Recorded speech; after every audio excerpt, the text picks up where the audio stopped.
The fountain day ate the crushing. This morning it occurred to me that many of our favorite foods and drinks in life are so much tastier once they are crushed. Coffee beans are ground and then they become wonderful coffee. Their aroma fills the air much more potently when crushed, and they make the thing most of us long to sip on first thing in the morning, only after being crushed. Fruit is delicious, but most of us love when it's crushed and made into sweet jams and jellies too. Crushed herbs flavor our foods, bringing the extra spice of life.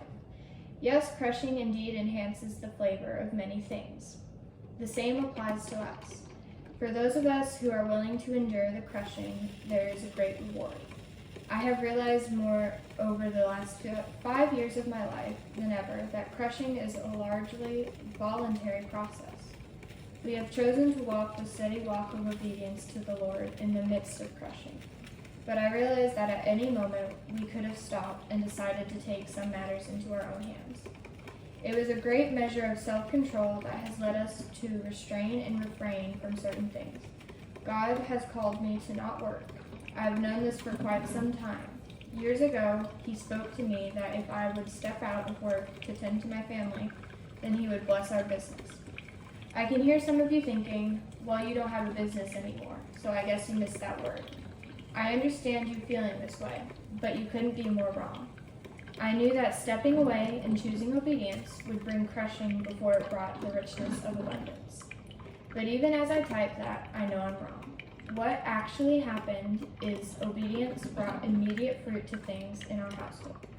No, it hasn't exactly reflected in our pocketbook so much, but we've discovered treasure beyond the things that rust can destroy. Family blessings, closeness, depth. In a world consumed with titles, glorifying busyness, being an influencer, and so on, we have opted out and found something far greater. It's in the slowness and the stillness that God is found. It's in the quiet that He is discovered more clearly.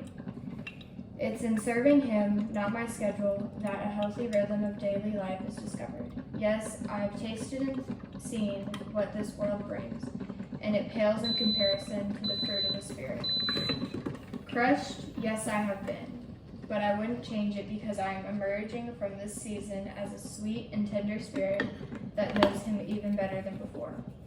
He is the honey poured over my crushed fruit to sweeten it into something truly pleasant to the palate. He is the scalding water poured over the coffee grounds of my life as they lay crushed before me, bringing forth the daily drink of awakening. He makes everything beautiful in its time. Neither do people pour new wine into old wineskins. If they do, the skins will burst, the wine will run out, and the wineskins will be ruined. No, they pour new wine into new wineskins, and both are preserved. Matthew 9, verse 17. He has made everything beautiful in its time. He has also set eternity in the human heart.